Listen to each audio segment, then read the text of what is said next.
Welcome to Challenge the Road. Now, we're going out to meet Dean Macey at Buell Water, so we're going to head off now, go and see him, get ready for today's show. So what we're going to do, we're going to drive out, go to Buell, meet Dean, talk to him a bit about this car. He loves this car, he's never seen a Lancia rally car, so it's going to be a great day for him to see this. We're then going to head over to VVS Lamborghini, have a chat with them just about cars in general. For me, this was a 40th birthday present a while ago now, and I just want to get out, show you what it's like to drive on the road. It's a little bit cold at the moment, but we'll get going, okay? So let's head off in this Lancia. So we've got a sequential gearbox, and to warm up we need to use the clutch, but once it gets warmer we'll be able to just use the clutch on the way down but not on the way up. So what's it like to drive a rally car on the road? Well, pretty fantastic, to tell the truth. It's just so easy to drive. Steering's a bit like a fly, the suspension's amazing. It's a real challenge to get through this gearbox and use it well, and it takes time. So, you know, if you were looking at getting one, that's your choice, but yeah, it is a real one-off special thing, and it's also nice to be able to take it on the road and let people see what it's like. You know, it's like taking a Matchbox car and just putting it on the road. The amount of thumbs up and that you get is just great, you know, just love it. So for today, obviously we're heading over to Buell, we're going to meet Dean. Now, we've got a few little problems this morning. Now, one, I had a shave. Now, everyone knows this lockdown, all the guys, we've had the best excuse in the world to get some sort of caveman beard. So that's what I did have, and now I've probably ruined it for Dan, because all the other footage, obviously I've got a beard and now I'm shaving. So, sorry Dan, but that's just how it is. Second one, car broke down last night. We had to get some rally guys over to just fix the leads, get it working again. Still not 100%, but I've done some footage earlier and that'll be good enough for now. The other problem, and this is a big problem, is the 6'6" problem. Now Dean, I was looking at his Instagram last night, and I think he thinks he's going to drive this. Now, I can't remember mentioning that, but we're going to have to get out of that today. I've brought another car along that he can drive, but if he mentions it, we're going to have to work our way around that, because he's not going to go in there. Well, he's not going to fit. Two, this is like my little baby, right? Really. So we'll work on that with him. So Dean Macey, he's the Olympic athlete, decathlon, now mega fisherman, carp fishing, so actually brilliant at every type of fishing. So from coarse fishing all the way through.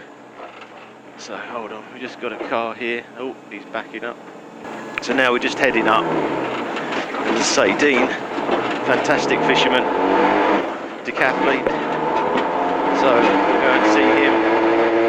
So you see that noise, that's just the exhaust on the heat shield underneath, because it's got a big shield under there to protect. So one thing in a rally car, left-hand drive, which makes it tricky at junction. You have to be. So, getting up through the gearbox, so you don't have to use the clutch. See how much smoother that is now? Now it's getting warm. And the thing is with this car, you don't have to go particularly quick, you just enjoy it, just go out, drive it.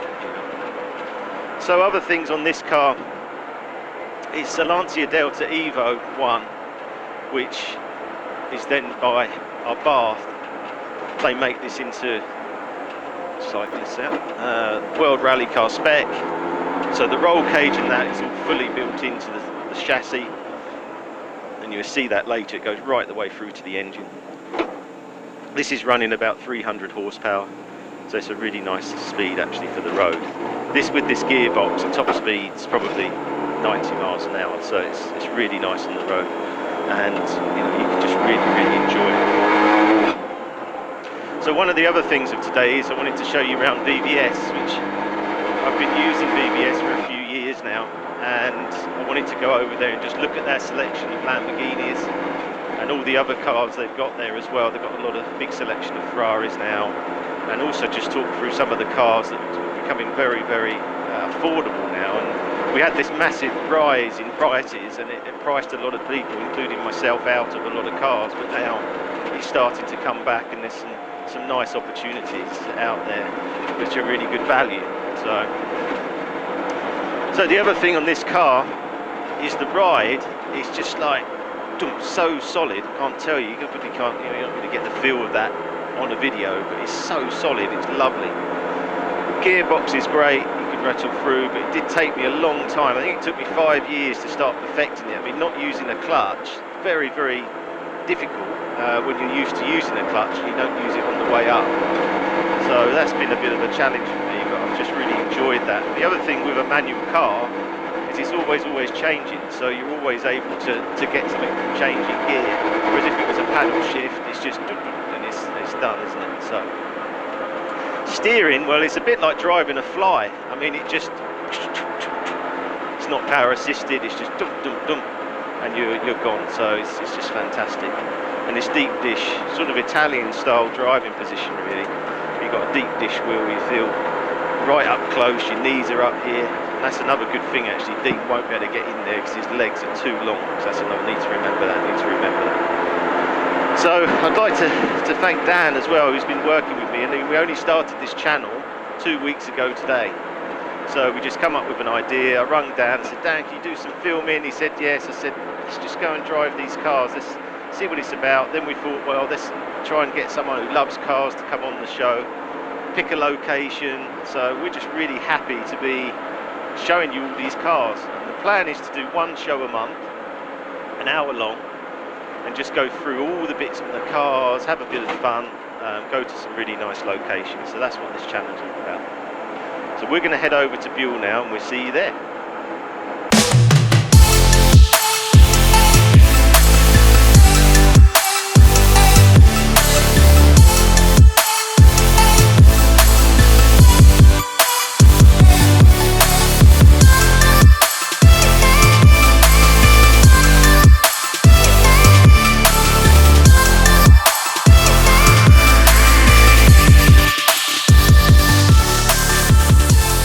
Got our celebrity here, Dean Macey.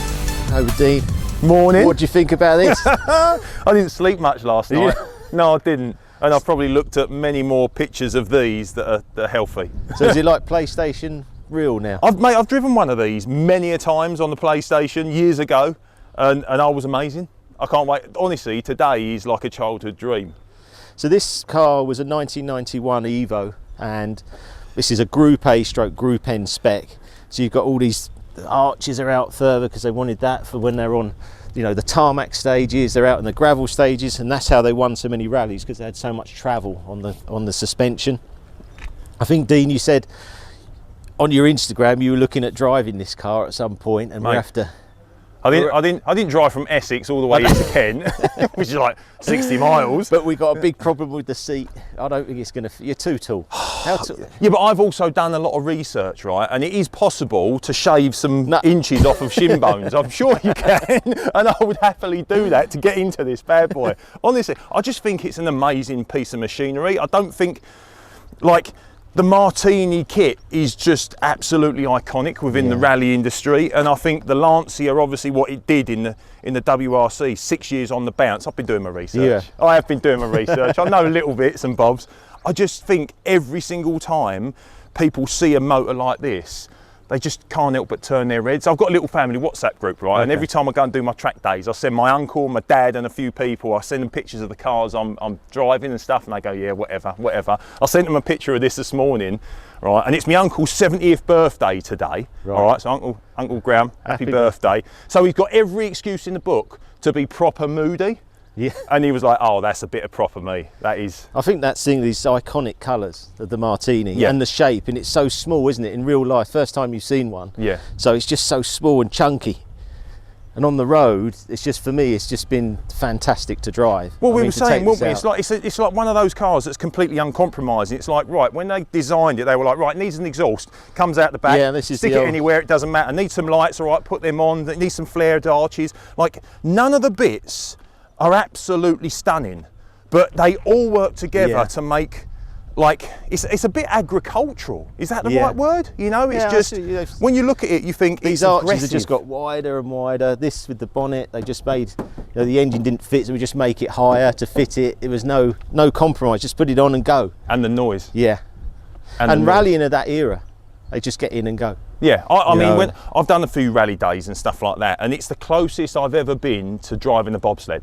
Right, and, okay, and yeah, that you is thought so, yeah. that is bar none the most awesome experience I've ever done. I always said if I won the lottery, I'd buy myself a 2-man bobsleigh and I'd employ myself a brakeman, because no one in their right mind would ever come down willingly with me. I'd have to pay them top dollar. Do you know what I mean? And I think you said about adrenaline there, and I think when I drive it and go out, I just come back and I'm absolutely buzzing. Yeah. Because there's just so much noise. I think it's the vibration from the car and the noise and the whole theatre of it. You just like, ah. Well, look, I've seen some pretty cool cars in my time. I've driven some pretty cool cars in my time.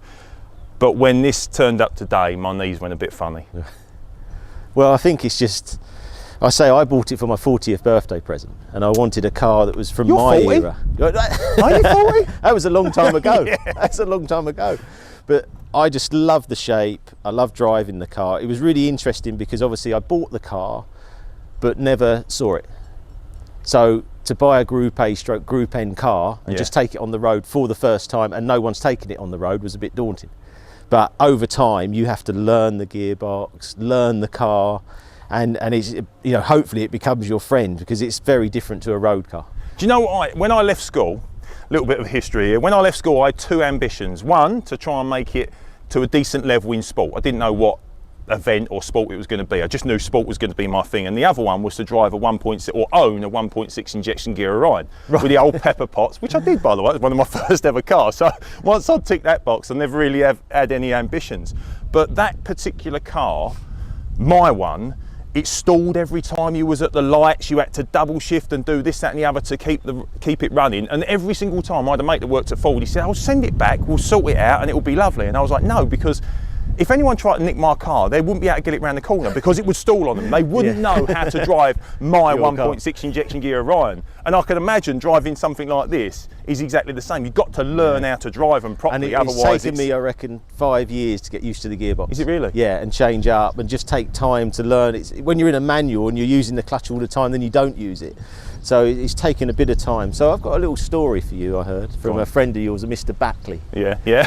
And there was an interview at an event you won, and you were talking about the prize money, which you didn't actually know there was prize money, I think. You're talking about Seville '99. Is it? Right. Yeah, okay. I actually come second. And, okay. I didn't win many events, Richard. That's why when you said I won it, I was thinking, well, that narrows it down to one gold. Commonwealth gold. I got a gold. Yeah, I got a gold. Yeah, it's true actually, because I won the silver medal. That was my first ever major senior championships, and I went in ranked 11th. Didn't really know how good a shape I was in. Came out with a silver medal. The very next day, Steve and I were on the BBC, but I went on as a guest before him. And I think it was Sally or Roger said to me, they went, "What are you going to do with the prize money?" I went, "Hey, prize money? I thought it was an amateur sport." And I literally said that. And they went, "Yeah, you've won $20,000, which I don't know what at the time was about 18,500 quid. I was like, oh my God. And instantly just popped out of my head. I was like, I'm going to buy a Subaru Impreza Turbo RV5. and you had a deposit down? I did that. Yeah. I had a refundable deposit, right, which I actually took back because Steve collared me as I walked out and he went, "Don't be stupid." And I went, "What?" And he went, "Don't blow your first pay packet on a car." I said, "But you've got an Impreza." He said, "Yeah, but I've also got an house." Yeah.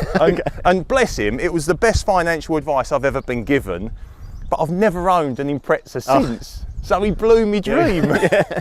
But he also saved me $20,000. And on this show later, you know, we have got a Subaru WRC 99. I know. And we've got one of the UK ones, a 99 as well, coming on. And them cars, I mean, I had all that range of cars. They were great. The 99 UK, RB5, P1, 22B. All right. And they were mega. No, they were mega cars, though, to drive. And that Subaru had an era, didn't it? And then it fell off. Yeah. You know, they had them cars that you could go out, drive very easily, very comfortably. Weren't too quick, actually. They were just a lovely speed on the road. You say that, though, coming from the 1.6 injection gear Orion, which is what I had at the time, and then I took the first Impreza WRX STI out for a test drive, and the turbo lag on them was amazing because it did nothing till about 4,000 revs, and then it ripped your neck off. It was the first time I got in a car and realised how fast cars could possibly go. And I remember the guy that was taking me out, he just said, "Go on, put your foot down, you know, see what she's got." And I just looked in the rearview mirror, and my mate Brad Evans was sitting in the back, and I was like, oh my God, I've got to have one of these. That was it. Steve ruined it for me though, thanks Steve. Yeah, you got a house, haven't you? You still got that? Yeah, I still got the house. Yeah, I've got the house, but it ain't the same. So one of the things with these cars is about the future, because obviously the future is going to be electric. Probably we won't drive ourselves. And I read a report to say that youngsters now, a lot of them say 50% don't expect to drive. in the future. They expect it to be self-driven or picked up Such Uber. a sad time, innit? And that's, you know, to have this ability, I think one of my favourite things is just being able to have a drive on your own, your own music. Go out for a drive, you know, and you relax. Say that. I got, when I was, I can't remember how old I was, I must have been 18 years old, and a guy called Seredi Kulakundes sponsored me with a 2.2 litre rear-wheel drive Nissan Laurel, right? Now this was the car I had before the injection gear Orion. So the Orion was the first car I ever bought, paid $7,000 for it or something like that, right?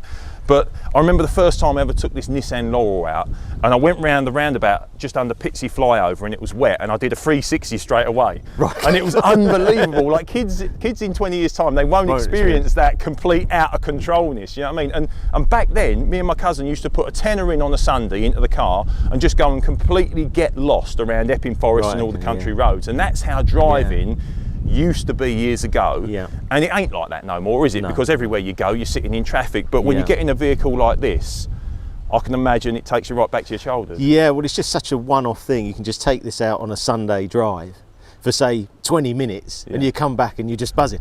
And you don't have to go. I know, you don't have to go extremely quick. I mean, this is geared only to sort of 95 miles an hour, so you're up through the gears, dum dum dum dum dum, and you go out and you can just enjoy it and you get that buzz. You're still not driving it, but we'll do that another time. But, you know, I'd love to get you that experience. I know I'm going to hire Brands Hatch, and we're going to take it out, and we're going to get someone down to try and get this seat back because your legs are too long. I'll find a mechanic. If there's a mechanic out there, I'll find you.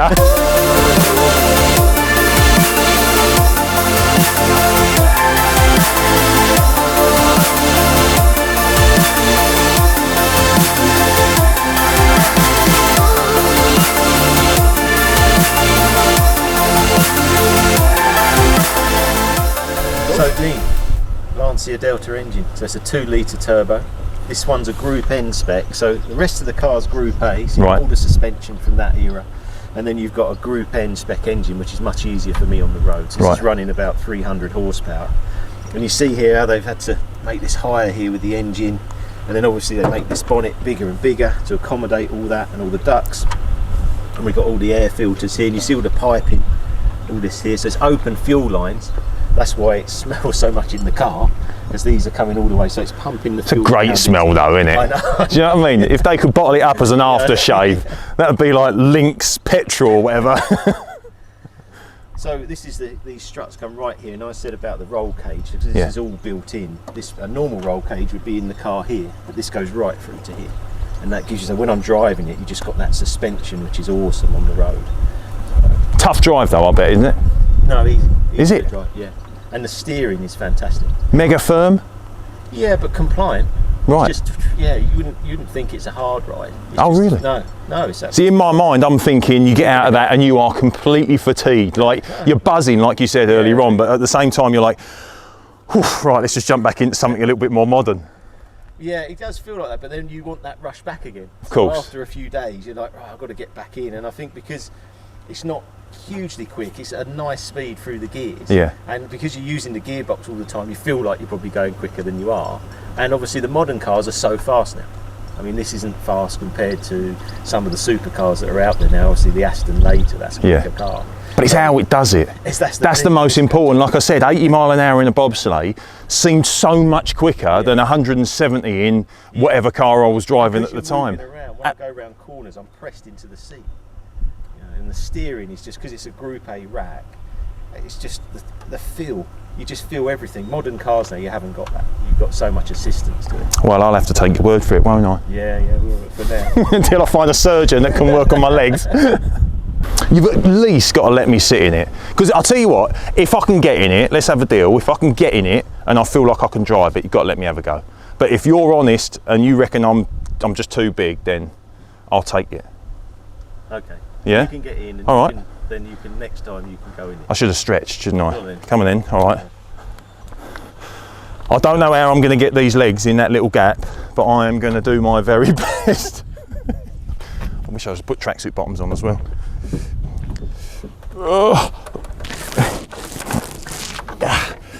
Come on, son. Come on, Dino. Yep, I can instantly tell this is definitely not happening. Oh, curse these lanky legs of mine. You're never going to be able to. No, I think for road traffic safety, I think it's probably best that I don't have a go, mate.